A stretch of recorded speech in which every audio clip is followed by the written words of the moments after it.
医生说呀，骨骼恢复得很好，可以不用戴护具了。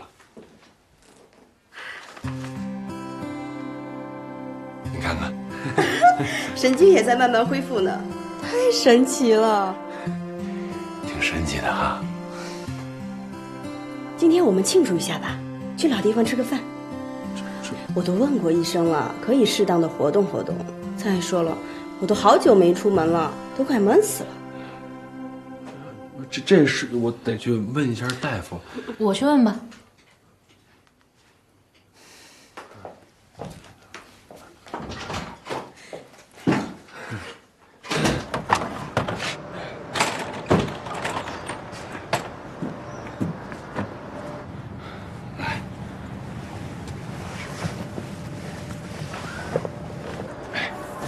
来，车。你能帮我进去吗？可以吗，王太太？可以啊，你看这台阶儿，轮椅都上不去，抱进去呗。啊！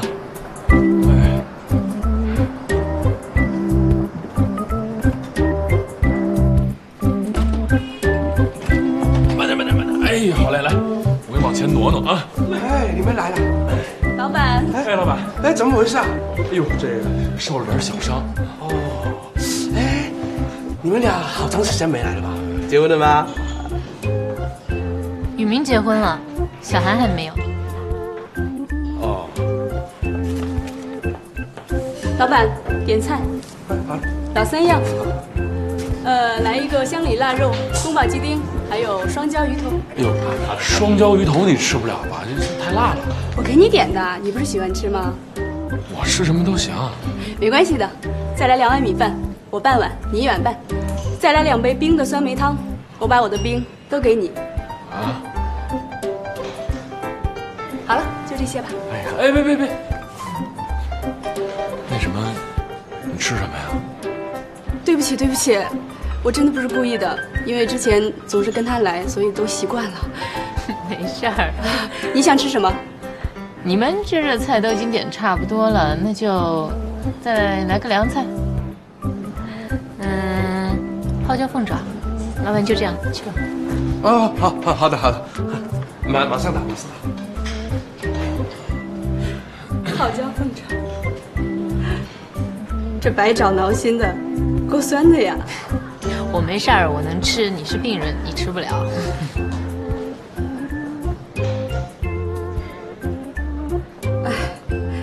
好久没出来了，今天的阳光真好。是，挺好的。哎，一会儿我们去旁边的小公园吧，就是以前我们经常去的那儿。你们聊，我先去趟卫生间。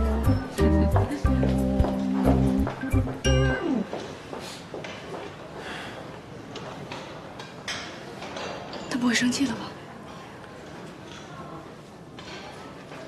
应该没有。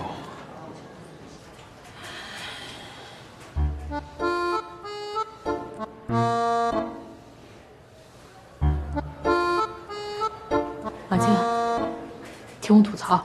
我一点一泡椒凤爪，结果他在那边说什么？哟，百爪挠心啊，够酸的呀！哎，你说他什么意思？百爪挠心，这真说到你心里去了吧？什么说我心里去了？他就这样，老抓着我要爆发的临界点。你可千万不能爆发！你这一爆发就成泼妇了，真是吃饭的都没了。我知道，我说这种人真是太难对付了，老扎着我，我还没法回我。那人家也是见过世面的，好不好？刚吃饭的时候，他就一直在那边说他跟王宇明以前那点事儿，以前吃什么菜，还说什么一会儿让我们去旁边小公园去逛逛吧。哎，你说他腿都这样了，他走什么呀？还是得王宇明抱着他呀？那你们家老王呢？他怎么不拒绝呀？你别跟我火，我好不容易才忍下来了。我得大度，我得给他阳光。我觉得我现在怎么就那么虚伪啊？哎，你不是自己说了要自我拯救的吗？就当是成长了。你就先这么虚伪着就自我催眠了。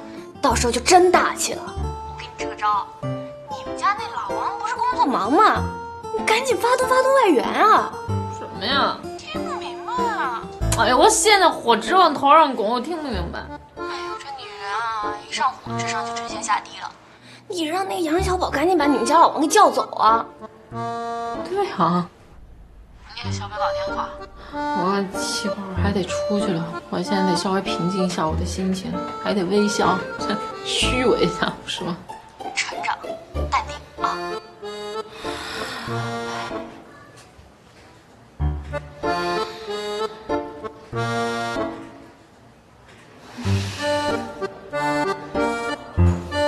医生嘱咐你的话呢，你一定得记住了，知道吗？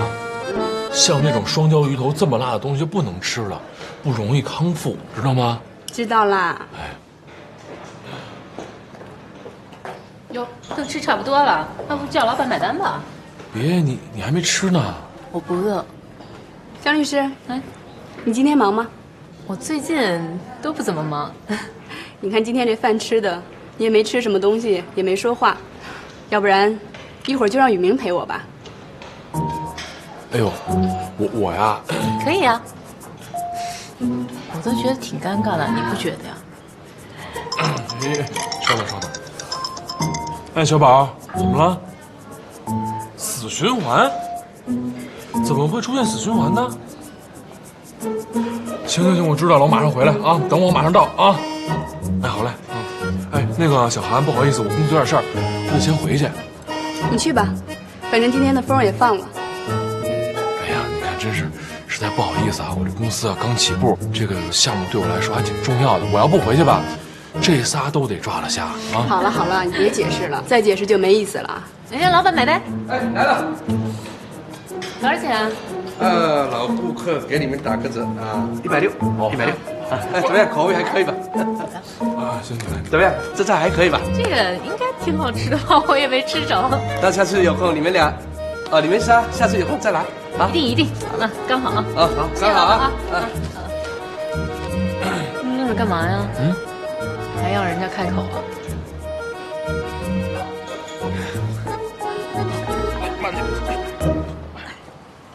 那个，我先上班去了啊，那你也就送他进去吧啊。赶紧去吧。啊，小韩，康复这事儿别着急，得一步一步来，好不好？啊，别啰嗦了，赶紧走吧。哎，我走了。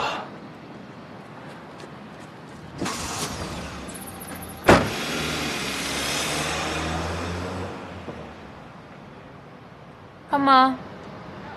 非要撵我走，到头来还是我送你回去。谢谢你啊，江律师。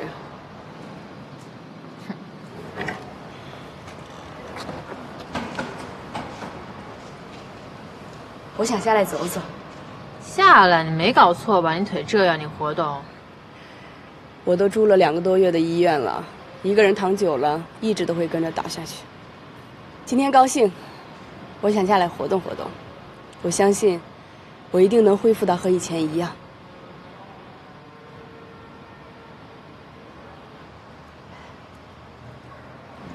你真想下来走走啊？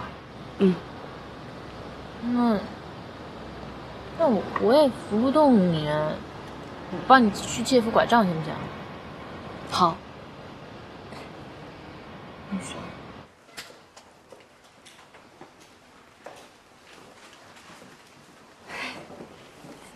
你行不行啊？我觉得啊，我这脚可以受点力了。哎，大姐，要不这你还是别走了吧？不是你觉得又不是医生觉得，你让我背你回去行不行？这太可怕了！你在这儿，医生不是说可以适当的活动活动吗？没事儿，不是你没事，我有事，我在旁边看得心惊胆战的。我们再试试。哎，你也别跟我犟了好不好？我背你回去。你想，你这脚要好了，那雨明不就不来看你了吗？我的脚要是好了，我就去找他。哎，我说你这么飒一女的，干嘛老为男的给我在这耍心眼啊？你不是一个人在医院闷得慌啊？你怎么知道？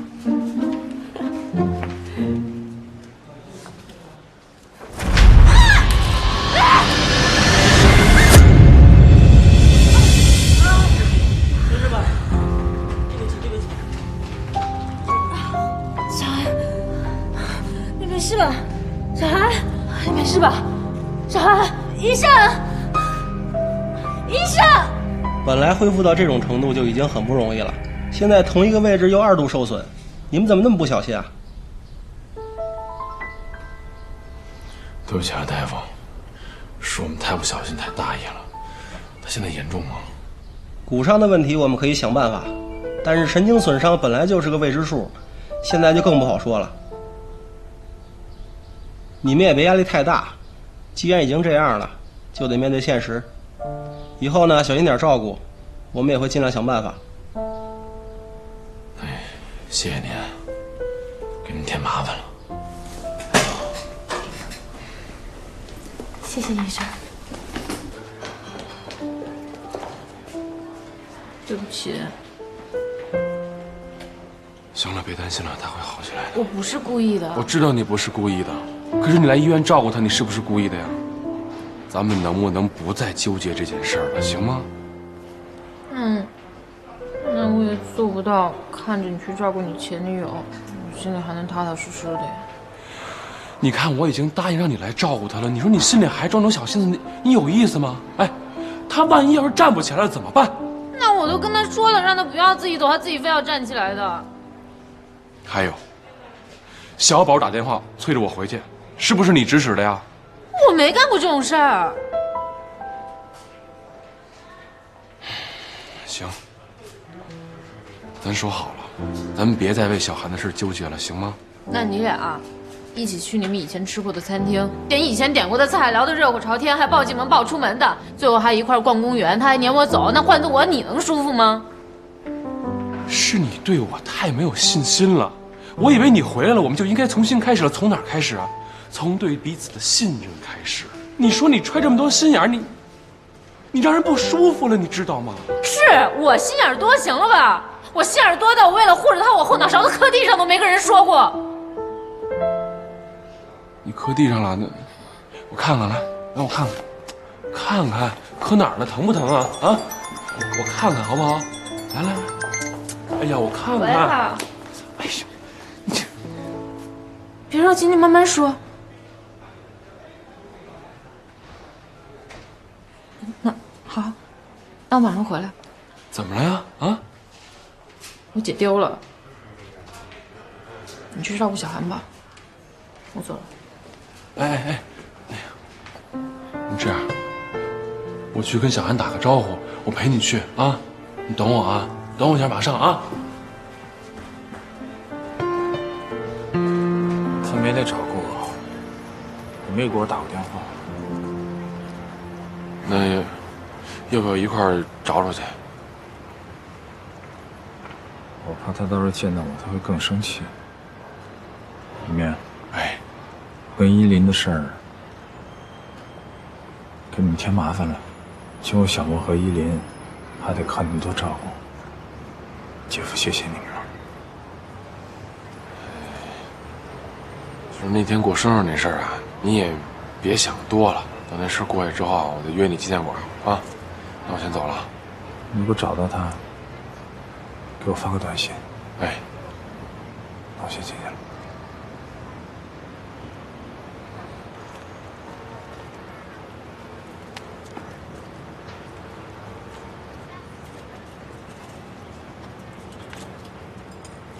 怎么了？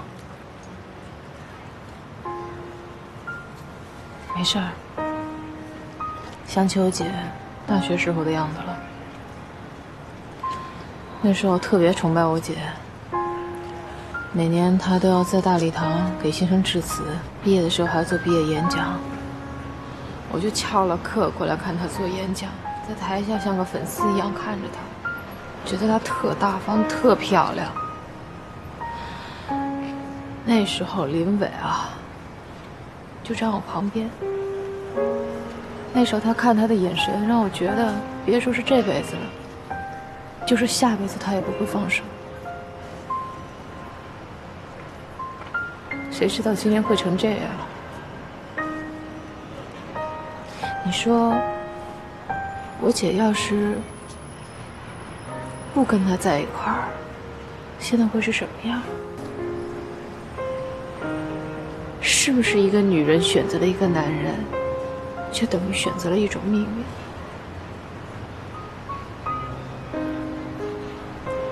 一凡，我觉得你应该现在想一想，你姐还会去哪儿？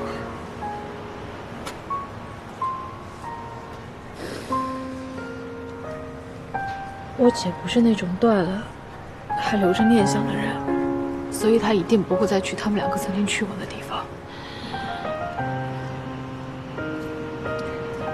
有一地儿，好久没去过了。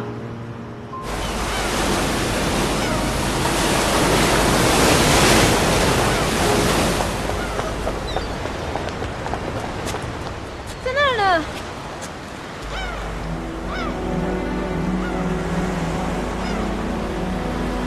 哎，你就别去了，好吧？哎，那个哥，要不麻烦您给劝劝。行，我去看看。哎，您别走，等我。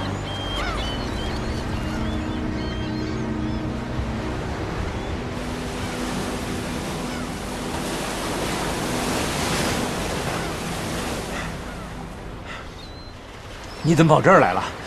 电话也不接。我小的时候，我爸爸就跟我说，面对大海，可以忘掉一切烦恼。你现在好点了吗？我妈妈刚刚去世的时候，我每天都到海边来，每次我都会用手紧紧握住一把沙子，就想使劲儿把这沙子握住，就好像能留住我妈妈。但是每次沙子都会从我手里漏光，我越是想要紧紧地抓住它，它就会漏得越快。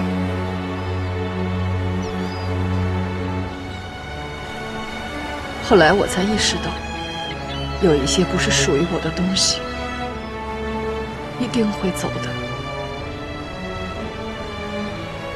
你这不想得挺明白的吗？走吧。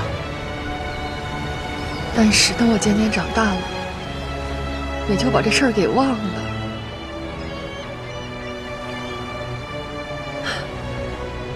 我怎么就给忘了呢？怎么就忘了呢？还想一个劲儿使劲儿地抓住。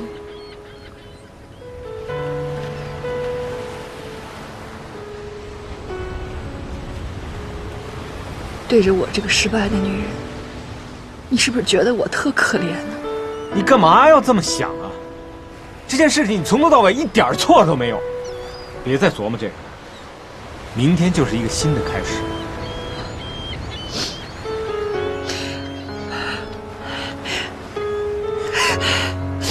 放开我！男人怎么会都这样？这么好的家，为什么不要啊？日子为什么不过下去？现在想来同情我、可怜我是吧？我不需要。依林，放开！我不要你安慰我。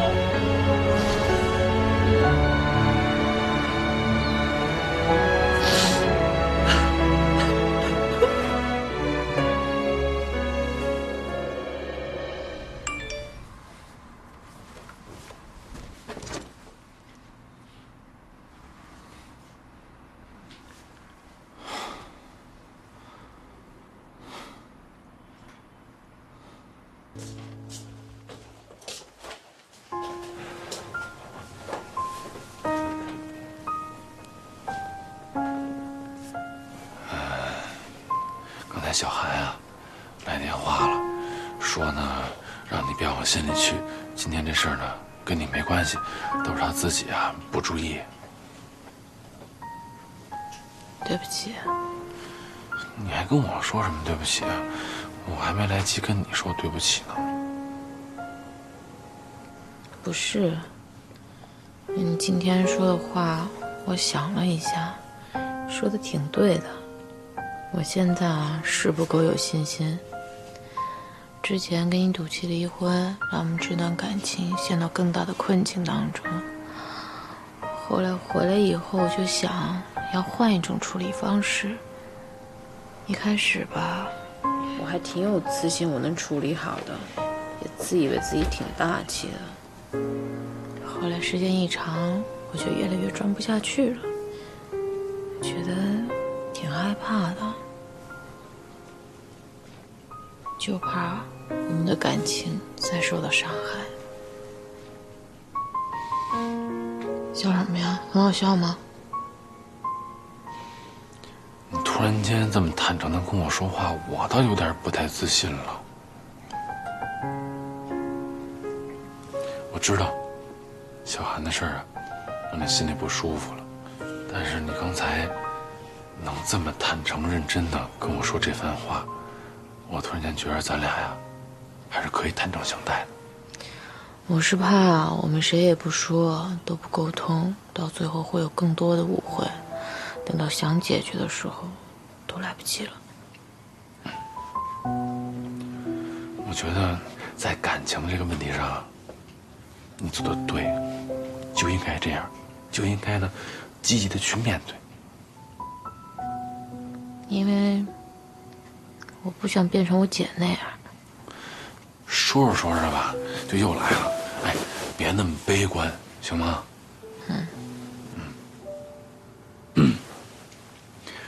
你有没有发现，就是小韩啊，住院这么长时间了，没人来看他。他爸妈不知道啊。其实呢，他也不愿意别人啊知道这件事儿。他5岁的时候，他爸妈就离婚了，他呢就没人管了，奶奶呢就把他接走给带大了。后来爸爸妈妈又各自有了新的家庭，带着他呢又都不太方便。奶奶去世以后啊，他就更没人去关心他了。所以我就想呢，你说他现在这样哈，无依无靠的也没人管，也不知道呢以后能不能站得起来。你说如果这个时候我都不管他了，他不是就更没信心，更郁闷了吗？所以我不管小韩之前怎么跟我闹，我都没说不管他，就是想呢让他多一些希望，多一些信心。你看啊，要是站在一个普通朋友角度来看，你也不希望你老公是一个没人情味的人呀，啊！但是道理我都懂，我现在结婚了，我有老婆，我有家庭，那我也得考虑你的感受啊。所以我想好了，我想呢，我找一个机会，我到时候跟小韩呢，好好的说一说。所以你相信我，我一定会处理好的，好吗？你今天头磕哪儿了？你给我看看呗。就是，哎呦，疼，我起大包了都。哎呀，那我抱你一个啊，别生气了啊。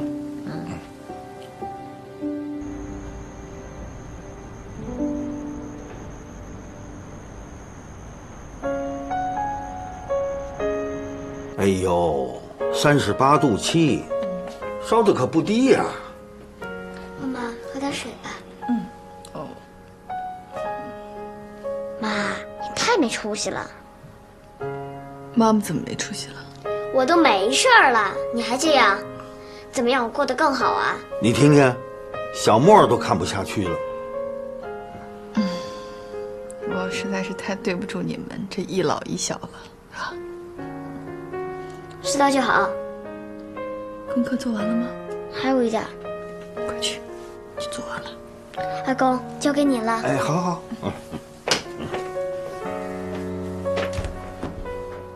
林伟这口气是出了，但是离婚这种事情恢复起来，总得需要一个过程。是。原来我没觉得，还以为我自己能扛得住。但真正离了以后，才发现，原来这16年我的生活重心都在他跟这个家上。突然现在一下子什么都没了，好像塌了一样。我突然不知道该怎么办了。是啊。对了，你小的时候啊，爸爸没少带你去海边，你总是哭啊哭啊，你没少哭啊。可你后来呢，慢慢就不哭了。等你不哭了以后啊，学习成绩就开始好了，和其他小朋友的关系呢也开始好了。哎，爸爸什么意思呢？林伟的这件事情啊，毕竟已经过去了，过去的事情就应该把它放下。等你把它放下以后，看问题的角度啊，就会发生改变。到那个时候啊，你就知道该怎么生活了。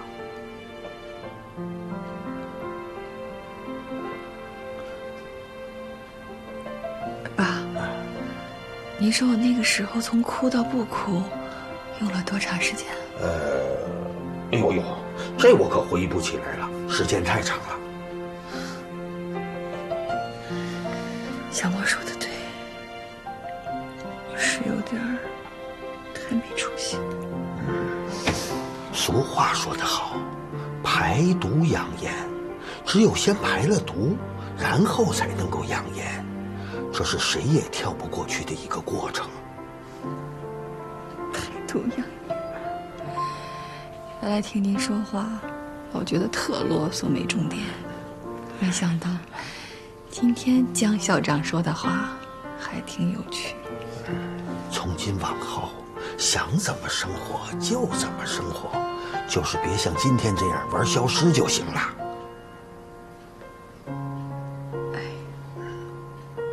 谢谢爸。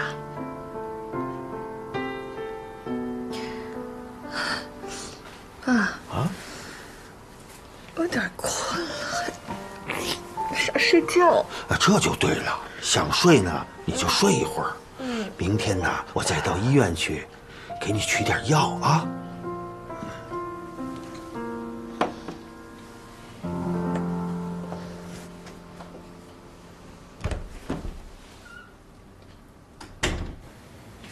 怎么样？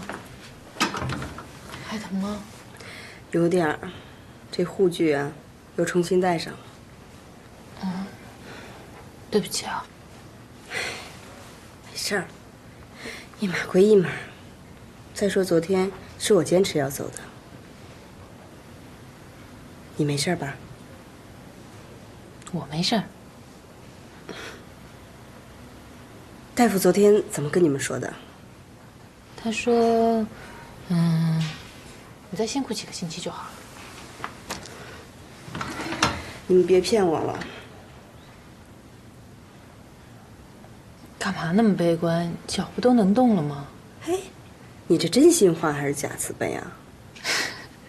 你要认为这是真心话，那就是真心话；你要非认为这是假慈悲，好歹也是慈悲嘛。哼，骨头汤。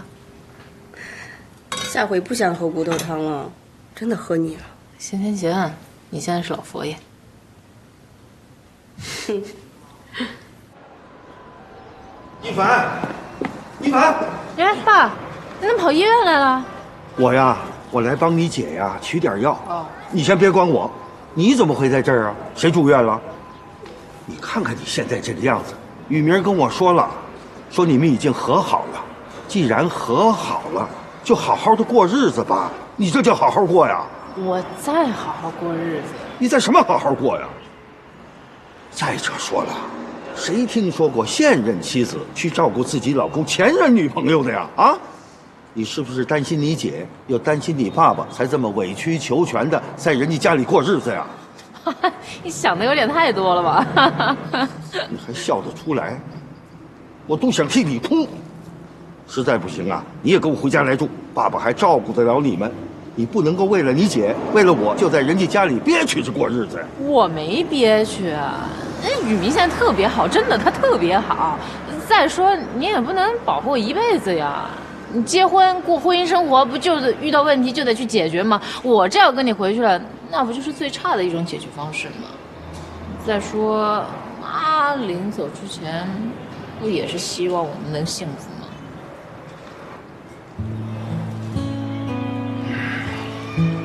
你都知道了？对啊。你什么时候知道的？哎，反正我就知道了。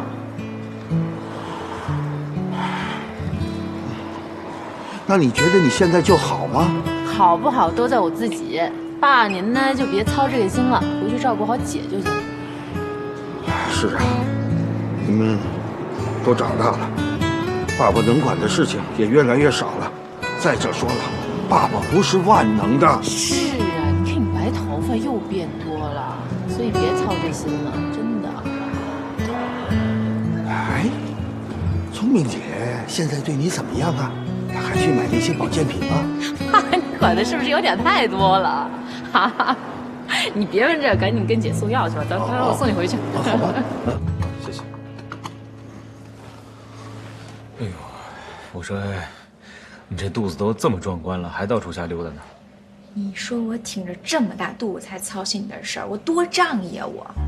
啊，依林那边又出状况了，感冒了，没什么大事。你们现在就让他多开心点儿。我说你现在多好一机会，你按兵不动，是不是要把我急死啊？你赶紧出手啊！这会儿出手，是不是有点乘人之危啊？错，这叫雪中送炭。依林姐现在是最需要关心的时候，也是最怕谈感情的时候。所以你要拿捏有度啊。这对你来说不难吧？搁以前嘛，当然也不难，而现在放在依林身上吧，好像还真是有点难度。果然是真爱呀！这不是要请你帮忙吗？行，给你支一招啊。你觉得依林姐现在最需要的是什么？休息、疗伤，没关系，我可以等啊，我可以给她时间。你说的都对。但是呢，依林姐现在的状态，她很快会走出这一步。我觉得她现在最需要的是工作。这个我已经帮她问好了，会计师事务所，她原来不就是从事务所出来的吗？我想她肯定愿意从那儿再重新开始。哎呦喂，果然是情场高手嘛！啊，这话怎么听得这么别扭？我看你这婚后生活是一天比一天滋润的啊！那是必须的，全是感动，全是惊喜，你就羡慕吧你。对我们单身汉，你能不能别那么嘚瑟呀？咱点人品。苦啊，像生活一样。哎，你感冒要是好了呀，就出来坐坐，透透气儿。妈妈，你坐一下，给你表演魔术。哟，你什么时候学会变魔术了？老公，哎，来了1、2、3，走你！当当当，变出钱来了，多俗，妈妈不喜欢。我的魔术怎么可能会俗呢？老公，来了，看好，这是钱。走你！当当当，这还行，还会别的吗？当然啦，老公，来了，1、2、3，走你！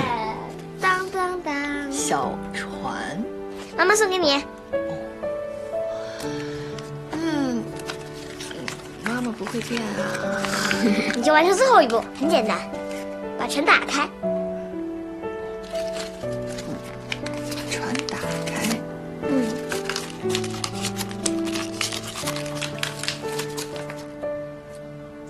哇，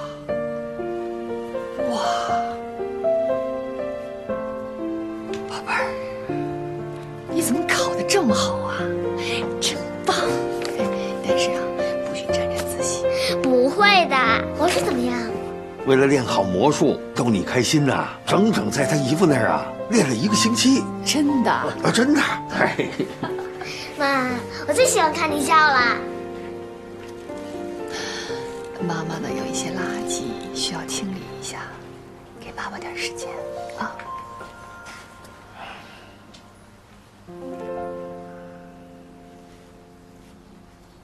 就咱俩人还整杯酒干嘛呀？谢谢你，谢谢你对小莫那么好。孩子现在特懂事儿，每天都在哄我。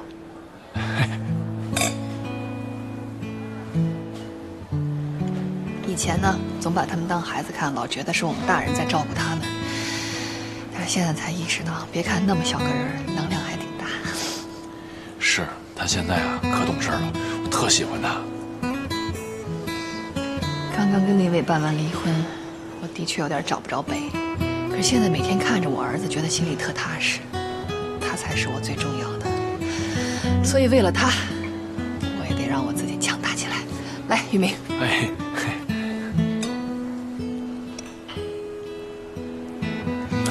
你教小莫变魔术，你自己也费了半天劲吧？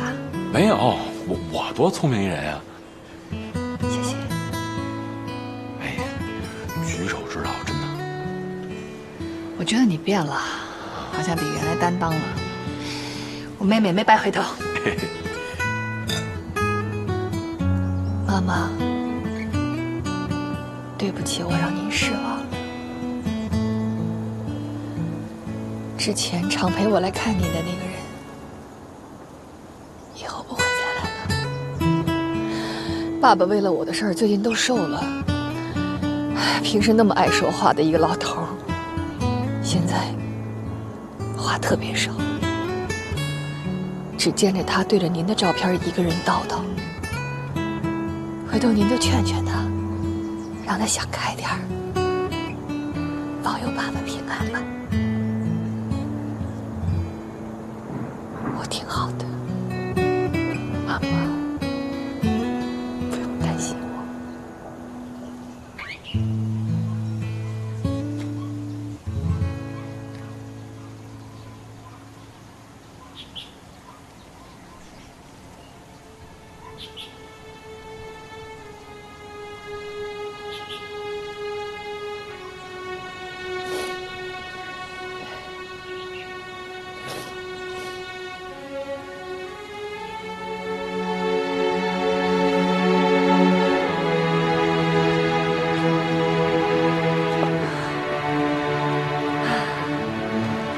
小的时候跟爸一起，每次爬到这儿，总觉得好高好高。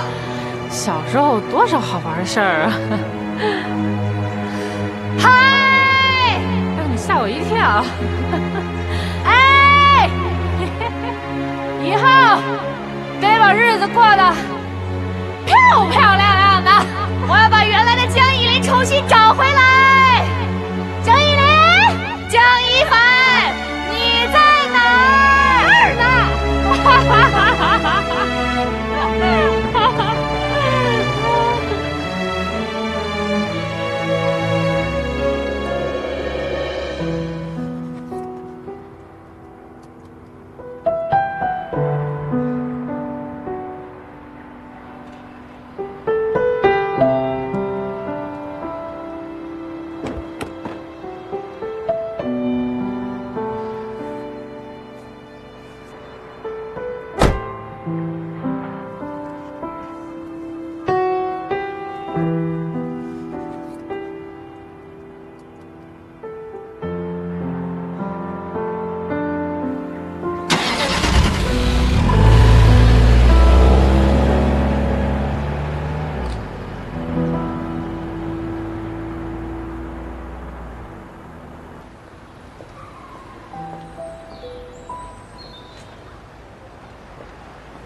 这是家里的钥匙，我留着也没啥用。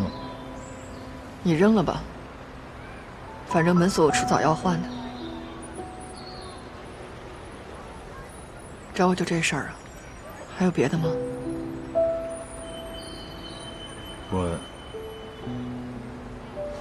我想见见小莫。你之前没跟我说呀，他也没说要见你。没别的意思，我就是想尊重孩子的意愿。依林，你该撒的气也撒了，我也辞职了，你还要我怎么样？不是秦山辞职了，恭喜你啊，终于找到一个比我聪明的女人。依林，你能不能别提秦山了？我就是想儿子了，我想见见我儿子，行不行？以前每天早上上班，晚上回家都能见着他，就这么简单。你能别这么没劲吗？当初是谁呀？我带着儿子去公司楼下找你，你根本就不见我们。小莫都喊成那样，你还装听不见？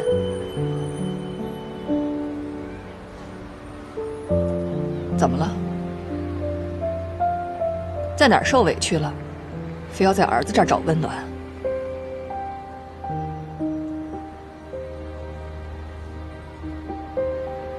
对了，正好告诉你一声，你的微信我已经删掉了，以后别有事没事给我打电话，跟孩子有关的事情可以直接跟我发信息。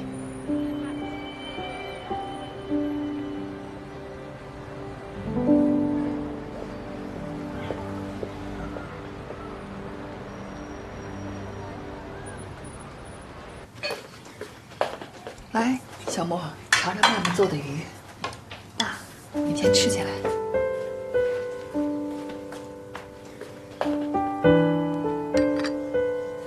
哎呀，没外公做的好吃呀！不会吧？真的假的呀？那你们俩就贿赂我，谁贿赂的多，我就把最佳厨师颁给谁。还要评奖啊？那你说吧，怎么贿赂你？我要一个像以前一样动感、高兴的妈妈，还要一个像以前一样特别话痨的外公。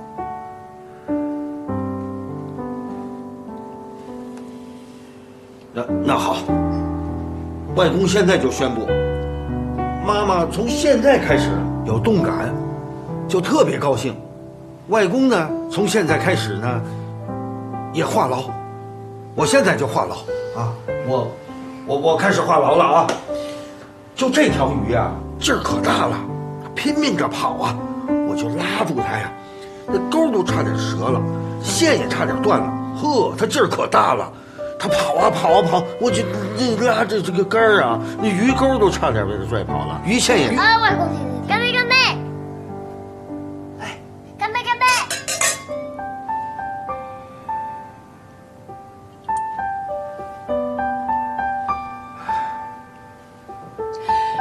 宝贝，妈妈答应你，从明天开始就动感，就高兴，好吗？那你要怎么动感？去建材城，去逛家具店。你要换房子呀？爸，哪有您说的那么夸张？我就想把屋里的装饰，还有家具什么的重新摆摆，重新换换。过去都是别人说了算，现在不是好容易我自己能做自己的主了吗？那就捯饬捯饬呗。为妈妈干杯！干杯！干杯，喝了它。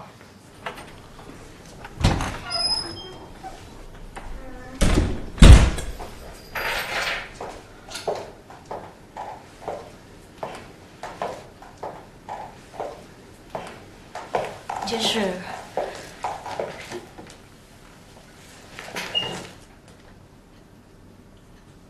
我在等你。我知道我们在生活方向和方式上是有分歧。我去了一家小公司，还是干销售总监，一去就是天花板。这一点你说对了，我也许真的不是你想要的那种人。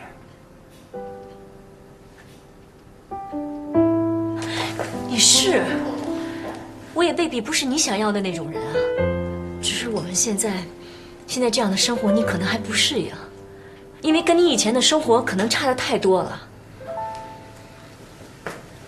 就怕我适应了你的生活以后，咱们俩之间的距离会越拉越大。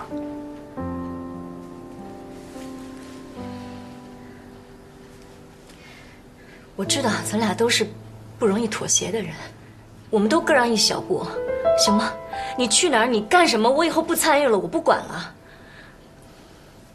但是也请你试着慢慢接受和我在一起的生活，好不好？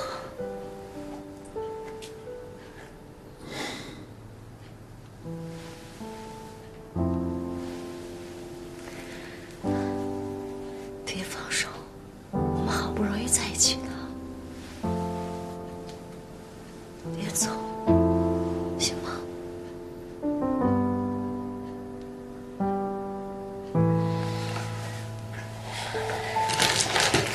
你不是要去新公司了吗？这这是给你的礼物，看看喜不喜欢。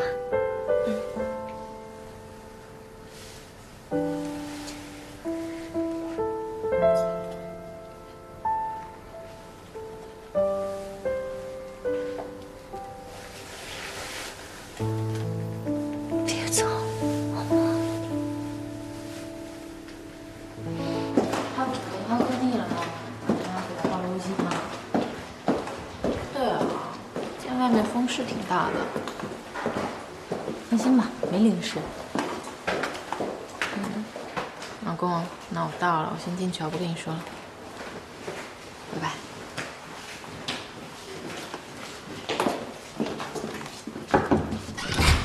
我来了。最近这天儿特别奇怪，雨说下就下，下来还停不了了。你怎么了？没事吧？怎么了你啊？没事，风湿老毛病。你都这样了还没事？我去给你把医生叫过来吧，这我也不敢碰他。我这是旧伤，很多年以前受的旧伤，一下雨就痛。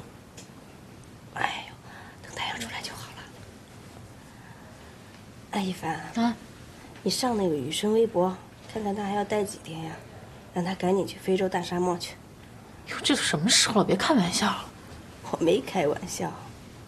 哎，我知道有一款膏药治风湿，好像挺好的，要不我给你弄2片，你试试。哎，你别透了，现在腰上这东西还没切下来呢。也是，啊，那怎么办呀？如果说喜欢那我可以私谈一下。好的。哎，我先接个电话啊。好。喂，一凡。哎姐，你有没有什么办法是能治风湿骨痛的？那得贴膏药吧？膏药不行，他现在腰上贴不了，身上带着护具呢。哦，要是这样的话，那就应该得热敷。哎，最简单的办法，你呀就弄一个热水袋，你就不停地给它换热水，一直要敷下去，这样应该就能起到缓解的作用，好吗？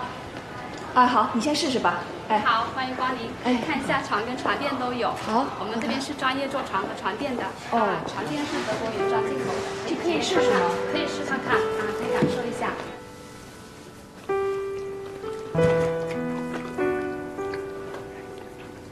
这还行吧，烫就说啊。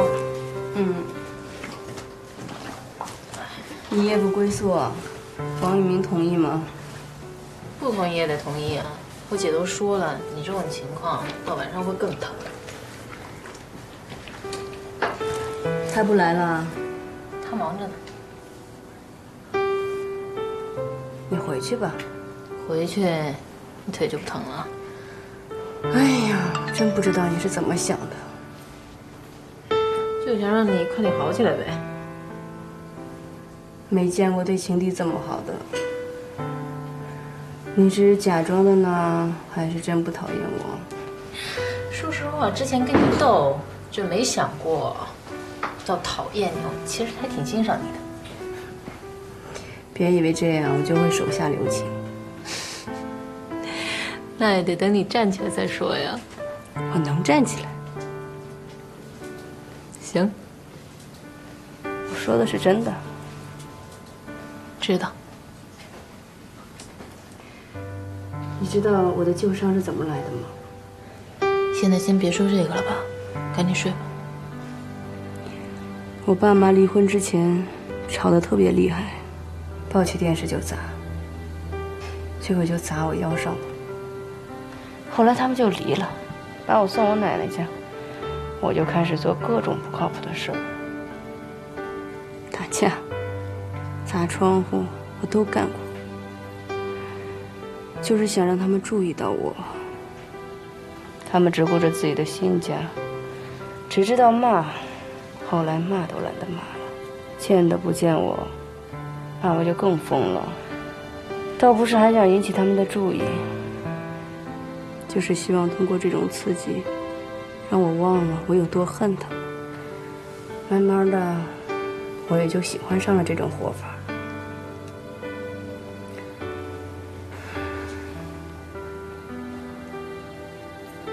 接着说啊，怎么不说了？还以为你不想听，走了呢。听着呢，说吧。我没什么朋友，他们都怕我，就王玉明不怕。我奶奶去世以后，我就只有他了。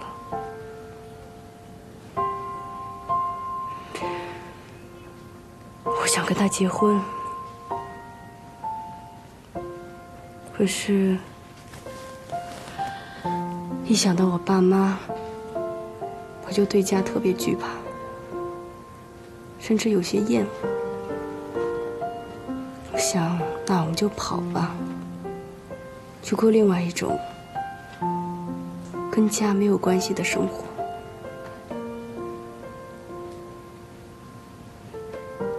结果我们还是没能在一起。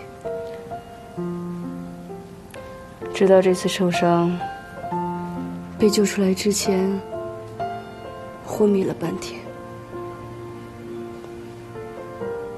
我以为我死了。我看见了我奶奶，我奶奶跟我说，看活着多幸运呀！如果这次你能活下来，你就别再怕，也别再恨，回去跟玉明好好过日子。如果再不好好过，怕是以后也没机会了。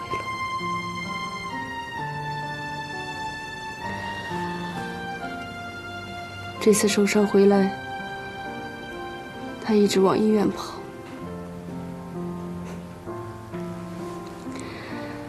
被人照顾久了，忽然觉得自己没有以前那么彪悍了。我就是个普通女人，我身边需要这样一个人，这个人没有谁比王玉明更合适。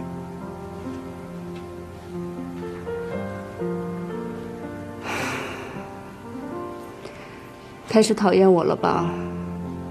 太不知恩图报了。不会，我很理解你啊。你别同情我了，没用。就算有用，我也不会同情你的。赶紧睡吧。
几点了？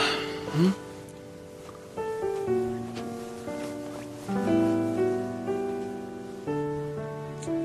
老公，你还是去医院看看小韩吧。怎么了？昨天他说那些事儿，我听了心里特别难受。突然间，我就特别理解你当时为什么那么坚持要去照顾他了。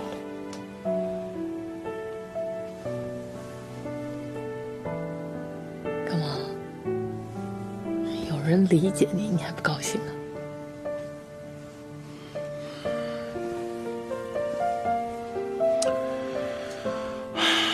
我在想啊，不能再这么下去了。为什么呀？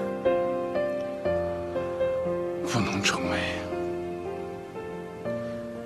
他唯一可以依靠的人。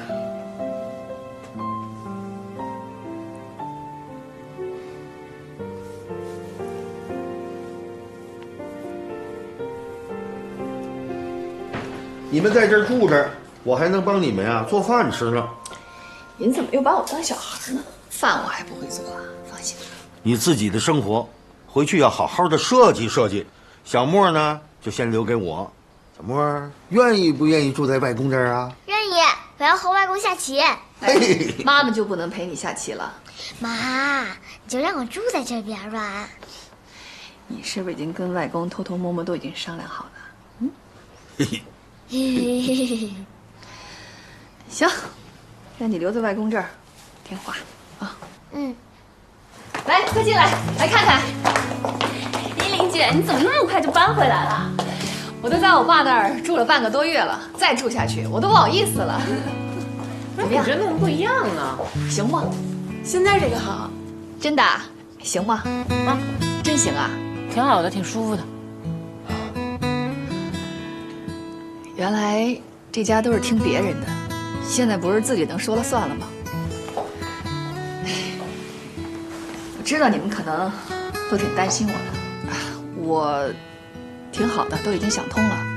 放心，我以后会带着小莫，把日子越过越好的。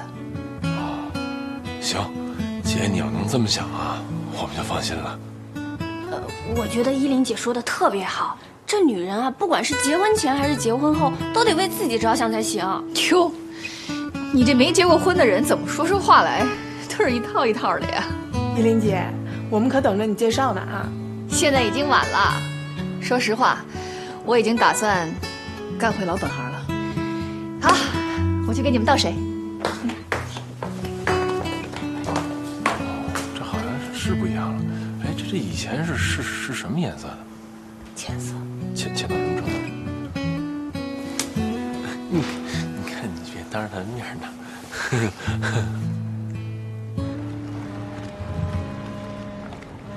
想什么呢？我又受刺激了吧？我在想，那小莫都已经这么大了，我姐还得操心那些乱七八糟的烦心事儿。这叫缘分没到啊！有更好的呢，等着你姐呢。你姐啊，就是太强势了，心大，气场太强。怎么了？你想啊，就那天，我们所有人都找不着她了吧？都以为她想不开了吧？结果人家嘿，比咱还欢实呢。你什么意思啊？别多想啊，没什么意思，没有那种说看热闹嫌这事儿不够大的意思。夸你姐呢，觉得你姐呀自信、坚强。那话怎么说来着？叫半老徐娘，风韵犹存。哎呦，哎疼！说，哎不说了。那个，徐娘不老，哎不行，哎呦，这怎么还真掐呀？啊！我告诉你，你这属于典型的闹着玩下死手，你知道吗？疼死我了！活该！我告诉你啊，我姐以前能量比这还大，现在才恢复一半呢。啊，这事儿我信。所以说，女人离婚也就这么回事儿，对吧？这就是女人离婚以后逆袭的典范。看着吧，我姐这才刚开始。我跟你说啊，这事儿我得提醒你一声，别谁出点什么事儿就往自己身上套，对号入座。姐妹也好，闺蜜也罢，你得正确引导啊，只能劝好，不能盲目崇拜，知道吗？王先生，反正以后呢，你要是敢对我不好，就想想我姐夫吧。盼点好，行不行？哼，不许逗啊！哎，这事儿能随便逗吗？啊？什么叫离婚了就这样啊？啊，这话不能随便说，知不知道？哎，行了啊，打住啊！